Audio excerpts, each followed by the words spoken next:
सर्वांना पहिल्या प्रथम धन्यवाद.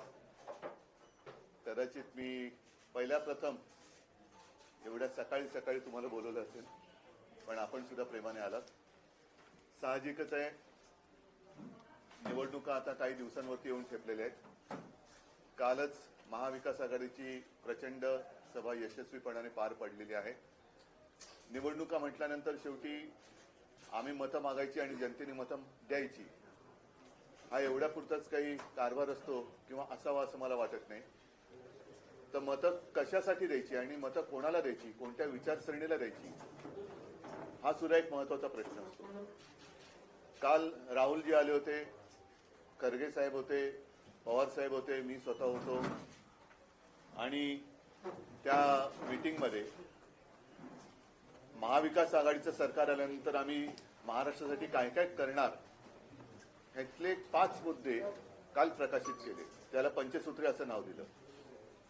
विस्ताराने किंवा सविस्तर जाहीरनामा महाविकास आघाडीचा येत्या काही दिवसात जाहीर होईल. काल मला त्यांनी विनंती केली होती की येत्या मला वाटतं 10 तारखेला ते करायचं ठरवलंय, पण आजपासून मी महाराष्ट्रामध्ये फिरतो आहे. तसं 1-2 दिवसापासून सुरुवात केली आणि कदाचित मी त्या तारखेला मुंबईत नसेन. मुंबईत असलो तर नक्कीच त्या प्रेस कॉन्फरन्सला असेल, पण मुंबईत नसलो तर लगेच महाविकास आघाडीमध्ये काहीतरी गडबड आहे असं कृपा करून कोणी काही गैरसमज करून घेऊ नये.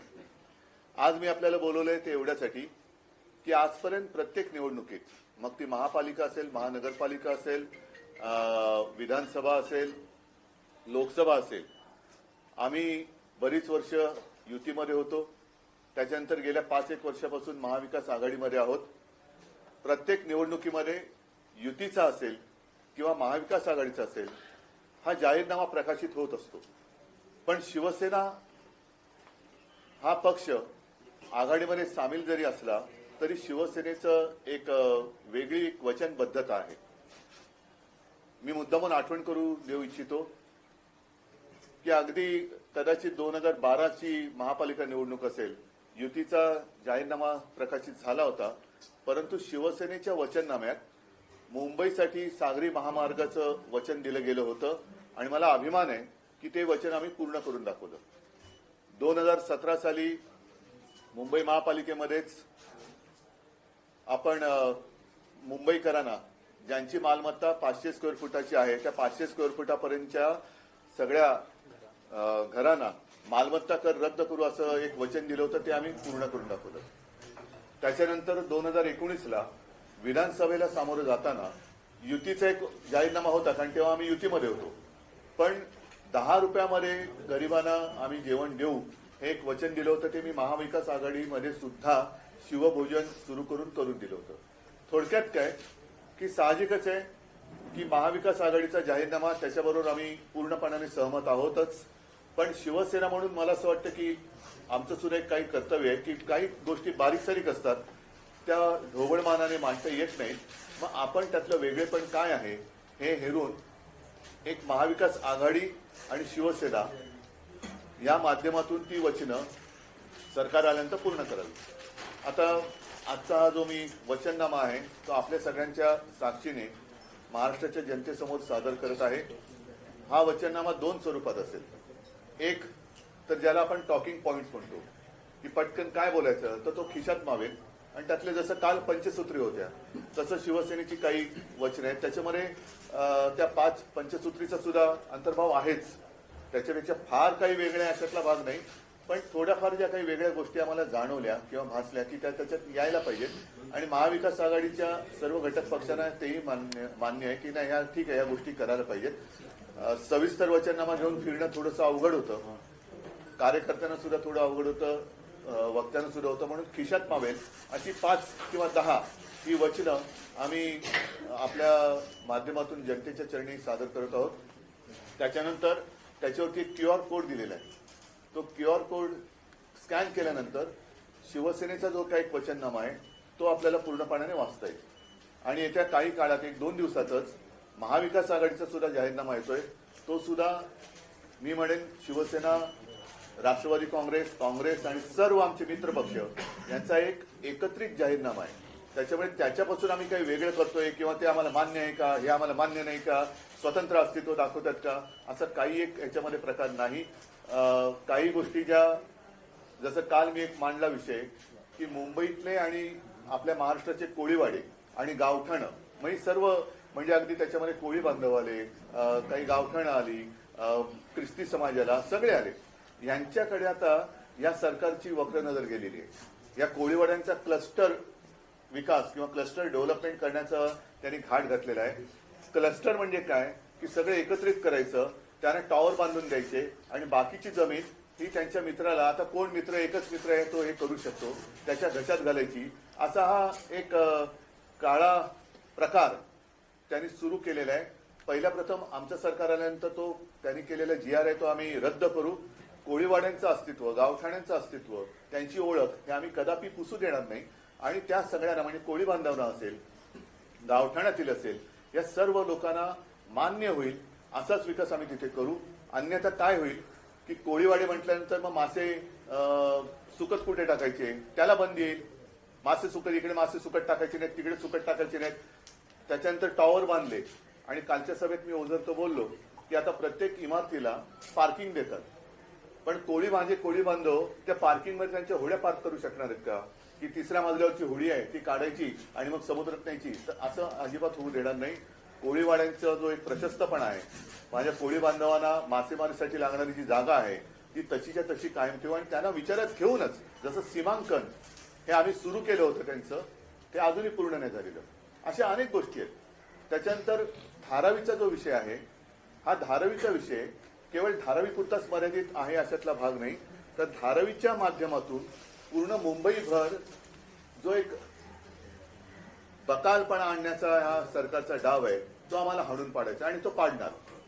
कारण धारावीमध्ये 4, 4.5, 5 लाख जर वस्ती असेल तर त्यातली अर्धी अधिक ही अपात्र ठरवून मुंबईत इतरत्र फेकून द्यायची. मग ती कुठे मिठागरात असेल, दहिसरला असेल, मुरुडला असेल, आता तिथलीही लोक उभी राहिले. मग एक तर धारावीकरांना धारावी सोडायची नाहीये आणि बाकीच्यांना सुद्धा त्यांना कळते की इकडे संपूर्ण नागरी सुविधांवरती ताण पडणार आहे. जर का आत्ताच्या निविदेप्रमाणे किंवा निविदा बाह्य सवलतींप्रमाणे धारावीचा विकास करण्याचं ठरवलं तर मुंबईकरांवरती, मुंबईच्या नागरी सुविधांवरती असह्य भार पडेल. जर कॅल्क्युलेशन नीट केलं, आपल्यापैकी कोणी करू शकत असेल तर मला कृपया मदत करा, पण जेवढी जमीन म्हणजे 1000 एकर जमीन ही आजच अदानीला दिलेली आहे आणि त्याचे तसे आदेश निघालेले आहेत. म्हणून मी काल जो एक उल्लेख केला की संविधान बचाव हे लोकसभा हरल्यानंतर त्यांनी महाराष्ट्रामध्ये जाहीर केलं की हे फेक नरेटिव्ह होतं. मग हे सरकारचे आदेश हे फेक नरेटिव्ह आहेत का? अर्थात आमचं सरकार आल्यानंतर आम्ही ते फेकणारच आहोत, ते काही जागेवर ठेवणार नाही. पण हा सगळा विषय लक्षात घेऊन आम्हाला असं वाटलं की आमच्या परीने काही विषय हे आपण त्याच्याकडे लक्ष देण्याची गरज आहे आणि त्यानुसार आम्ही हा वचननामा आपल्या सगळ्यांच्या साक्षीने प्रकाशित करत आहोत, जनतेच्या चरणी सादर करत आहोत. त्याच्यामध्ये अनेक वचनं जी आहेत ती महाविकास आघाडीच्या जाहीरनाम्यातली जरूर आहेत, कारण शेवटी आमची आघाडी आहे. काही मोजकी करायची असतील वचनं अशी आहेत, जसं मुंबई आणि महाराष्ट्राचं गृहनिर्माण धोरण आम्ही ठरवणार आहोत. मुंबईप्रमाणेच महाराष्ट्रातील प्रमुख शहरांमध्ये जसं मुंबईमध्ये झोपडपट्ट्या तशा काही शहरांमध्ये आहेत, तर तिथे सुद्धा आम्ही विकास करणार आहोत. तिथल्या स्थानिक शासनाच्या माध्यमातून अशा अनेक गोष्टी आहेत. मुंबईतलं पळवलेलं वित्तीय केंद्र हे नव्याने आम्ही धारावीमध्ये उभारू. धारावीमध्ये म्हणजे धारावीकरांना जिथल्या तिथे त्यांच्या उद्योगासह घर तर देऊच, पण मुंबई आणि महाराष्ट्रातील भूमिपुत्रांसाठी नोकरी कुठे? कारण मधल्या काळामध्ये आदित्य जे बोलला होता की आमच्या 3 प्रायोरिटी काय असतील, तर रोजगार म्हणजे नोकरी नोकरी नोकरी, बेकारी तर हटवली पाहिजे. पण त्याच्यासाठी कुठेच या सरकारच्या म्हणजे आताचं जे मिंदे सरकार आहे त्यांच्या कारभारात कुठे काही दिसत नाहीये. त्यांना फक्त गद्दारांना नोकऱ्या त्यांनी दिल्या, बाकीच्या जनतेला काही दिलेलं नाहीये. तर आम्ही आमच्या महाराष्ट्रातील भूमिपुत्रांना, मग त्याच्यामध्ये मुलं आली, मुली आली, मुली आल्या, यांच्यासाठी नोकऱ्यांच्या संध्या उपलब्ध करून देऊ. आणखीन एक महत्वाचा विषय, कारण बोलायला गेलं तर खूप आहे, आणखीन एक विषय, आपल्या राज्यामध्ये जसं मुलींना शिक्षण मोफत दिलं जाते, आनंदाची गोष्ट आहे, पण मुलींप्रमाणे मुलांना देखील आम्ही मोफत शिक्षण देणार, हे सुद्धा आम्ही वचन त्याच्यामध्ये दिलेलं आहे. 5 जीवनावश्यक वस्तूंचे भाव हे स्थिर ठेवणार, हे सुद्धा वचन आम्ही दिलेले आहे. तर अशा गोष्टी बऱ्याच आहेत. आपल्या हाती तो वचननामा आल्यानंतर आपल्याला कळेलच. तूर्त मी जनतेच्या चरणी आम्ही काय सेवा करू इच्छितो हे सादर करतोय. आणि या हवेतल्या गोष्टी नाहीत, आम्ही करून दाखवलेल्या आहेत. महापालिकेत 500 फुटापर्यंतचा मालमत्ता कर जसा रद्द केला, अशा अनेक गोष्टी आहेत. पण शेतकऱ्यांचं पीक कर्ज 2 लाखापर्यंत आम्ही माफ करून दाखवलं किंवा मुक्त करून दाखवलं. आम्ही करून दाखवलंय. जे करणार आहोत तेच आम्ही बोलतो आणि जे बोलतो ते आम्ही करतो.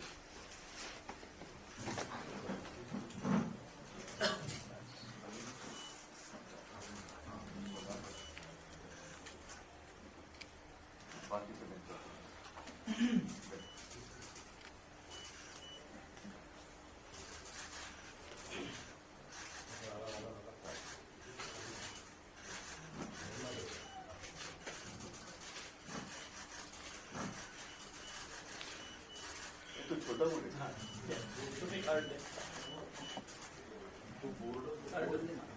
बोर्डपेक्षा काय हे मी आपल्याला म्हटलं होतं, जे आपल्याला मी म्हटलं होतं की खिशात ठेवण्यासारखा एक पटकन काय शिवसेनेने आणि महाविकास आघाडीने वचने दिलेली आहे. तर हे बघा, देसाई साहेबांनी वचनामा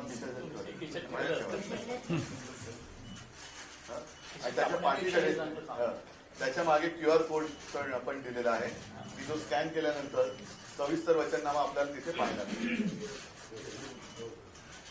आता हे सगळ्यांना भाषा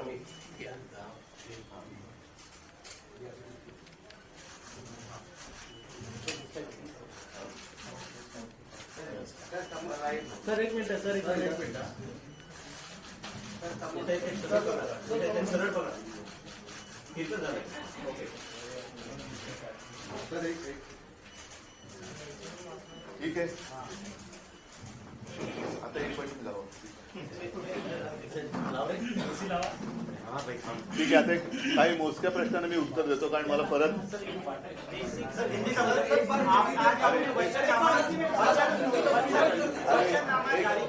इतनी सारी बातें मैं हिंदी में करूँ ना तो थक जाऊंगा.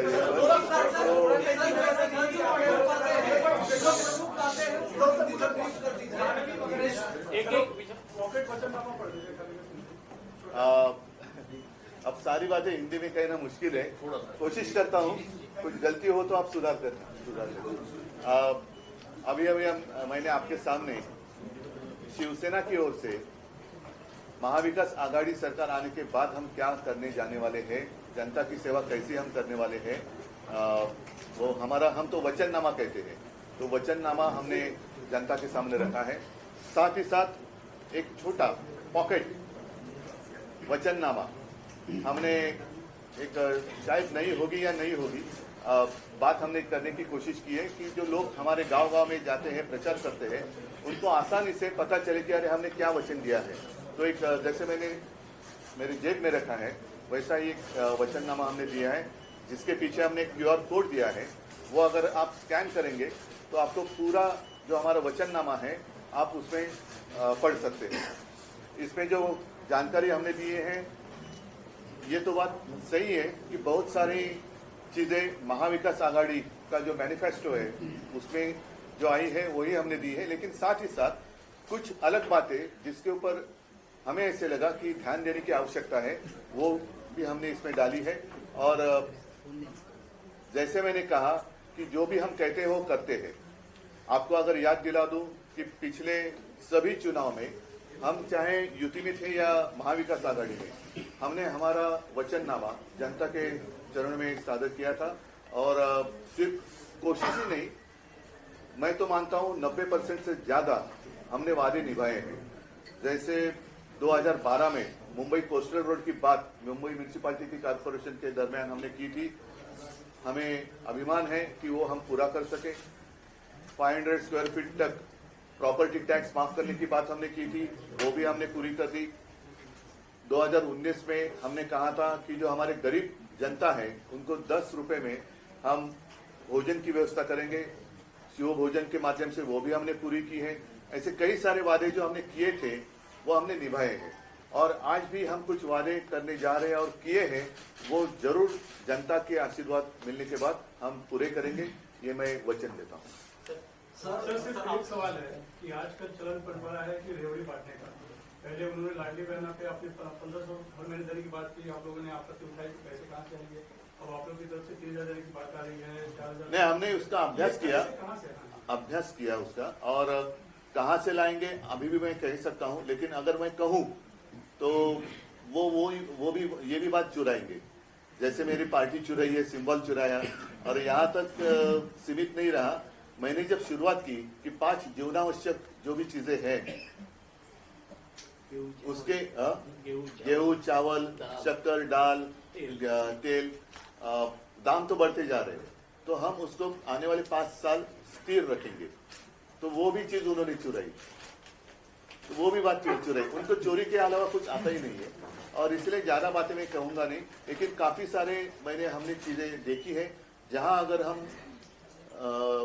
इन्होंने जो पैसा खाया है और खाने की संभावना अगर इनकी सरकार आएगी तो रहती है, तो हम अगर वो बंद करेंगे तो ये सारी चीजें हो सकती है। उद्धव जी, एक सवाल ये है, कल यूपी के मुख्यमंत्री महाराष्ट्र में थे, कैंपेन कर रहे थे, और लगातार कैंपेन का दौर शुरू हुआ है। एक है तो सेफ है, बटेंगे तो कटेंगे जैसी बातें कही। वो बीजेपी के लिए जरूर कह रहे हैं, क्योंकि बीजेपी की नैया अब डूबने जा रही है, तो वो बीजेपी के लोगों को कह रहे हैं कि एक है तो सेफ है, नहीं तो पूरा साफ है। तो बीजेपी अब साफ होने जा रही है, बीजेपी अब साफ होने जा रही है, और इसलिए वो बीजेपी बचाने की कोशिश कर रहे हैं। एक है तो सेफ है, तो बीजेपी सेफ है, लेकिन हमारी सरकार आने के बाद तो साफ होने वाली है। जो करते हैं उनको भी, जो बजरंग बली को अपोज करते हैं उनको भी बोला कि आप यहाँ से चले जाइए, ऐसा क्यों बोला? नहीं, छोड़ो, उनकी सोच की पहुंच कहां तक है वो दिखाई दी गई है, और उनको तो सिर्फ आपस में लड़ाई झगड़ा लगाकर ही राज करना है। हमें वैसी बात नहीं करनी है, और इसलिए हमने कहा कि उनका हिंदुत्व और हमारा हिंदुत्व अलग है।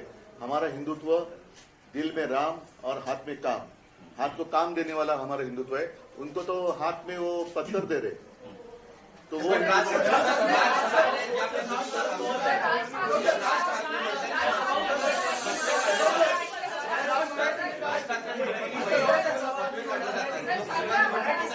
एक मिनिट, जरा मी वेगळं काही बोललो तर तुम्ही म्हणतात महाविकास आघाडीमध्ये बिघाडी, तुमच्यामध्ये केवढी बिघाडी आहे?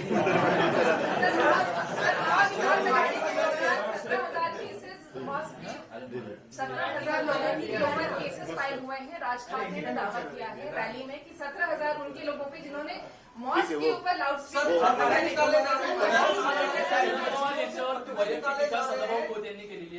नाही, मला आता त्याच्यामध्ये जायचं नाही, कारण सभा आहेत, त्या सभेमध्ये मी उत्तर देईन। मी आज वचननाम्यापुरतं ही प्रेस कॉन्फरन्स मर्यादित ठेवू इच्छितो, कारण शेवटी या तुतू मैमेमधून लोकांना काय मिळणार या प्रश्नाचं उत्तर कोणी देत नाही, ते उत्तर आम्ही देतो आहोत। बाकी तर ही तुतू मैमे निवडणुका येऊत किंवा न येऊत ही चालूच राहते, त्याच्यामुळे आरोप प्रत्यारोप हे होत राहतील।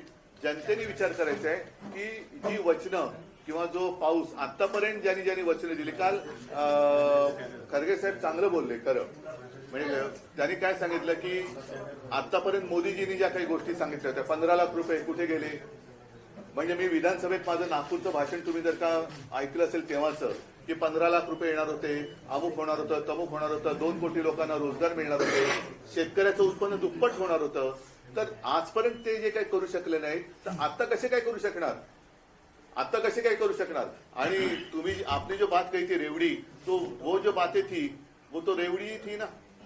बाद में पता चला कि वो सारे जुमले थे। अच्छे दिन आएंगे, कब आएंगे? ये जाएंगे तो आएंगे।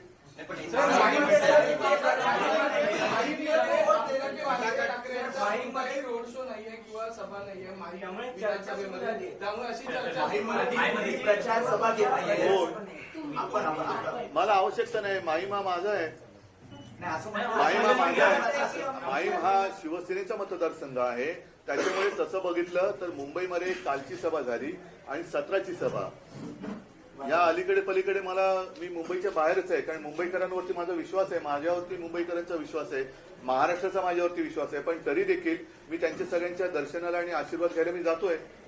तर असं काही नाही की एके ठिकाणी गेलो आणि एके ठिकाणी नाही गेलो म्हणजे मी लक्ष देतो आणि दुर्लक्ष करतोय।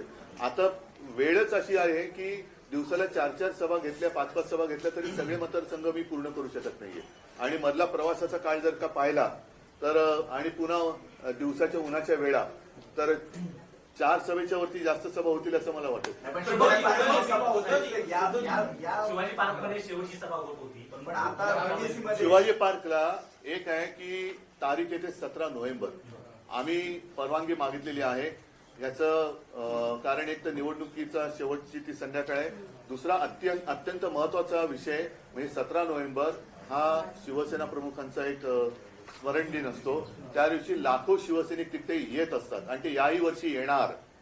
याही वर्षी लाखो शिवसैनिक तिकडे येणार. त्याच्यामुळे आम्ही निवडणूक आयोगाला सांगतो आहोत, पोलिसांना सांगतो आहोत की तिथे केवळ तुमच्या आडमुठेपणामुळे संघर्ष होऊ देऊ नका. सगळे शिवसैनिक तिकडे येणारच आहेत. तुम्ही त्यांना अडूच शकत नाही. त्याला काही निवडणूक आचारसंहिता लागू शकत नाही, कोणी लावू शकत नाही. सर्व शिवसैनिक तिकडे येणार. त्याच्यामुळे कुठेही संघर्षाची ठिणगी पडू द्यायची नसेल. तर आम्ही जी मागणी केलेली आहे की 17 तारखेला शिवाजी पार्क हे शिवसेनेच्या सभेसाठी मिळावं हे त्यांनी मान्य करायला पाहिजे. सेविकांचा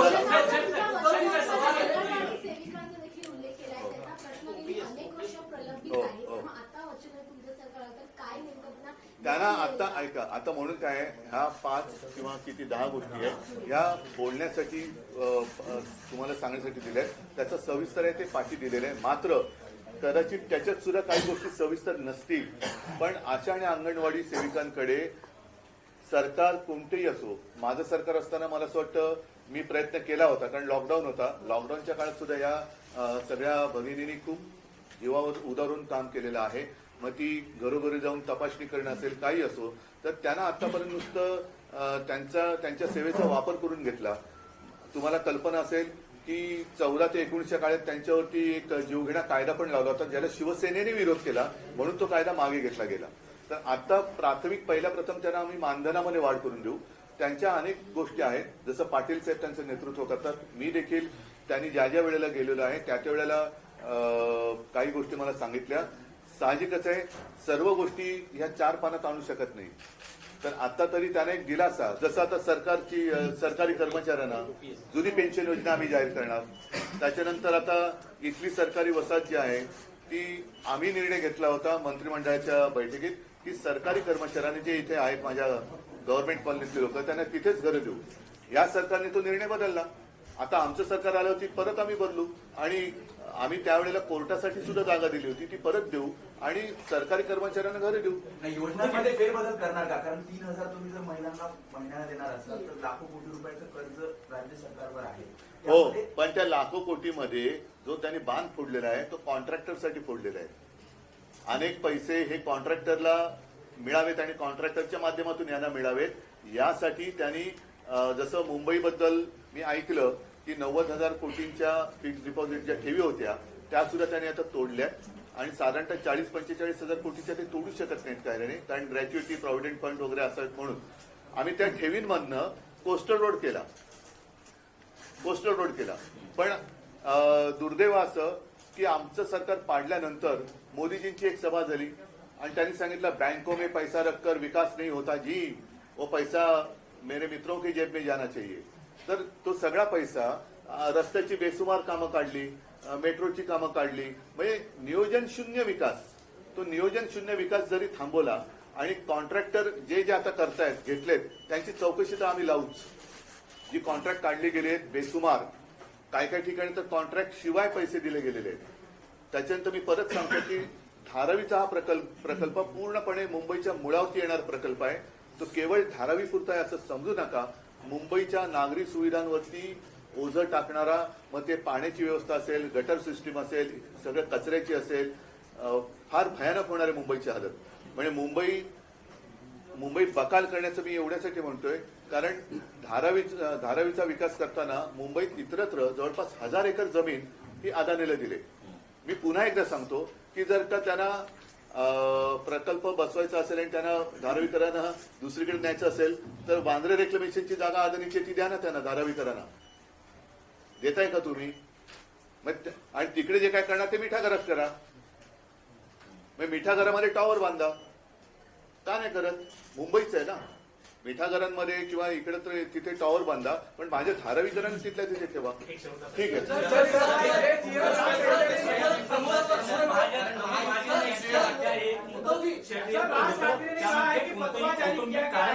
अशा प्रकारचे एक वक्तव्य पुढे मागे मला माहिती.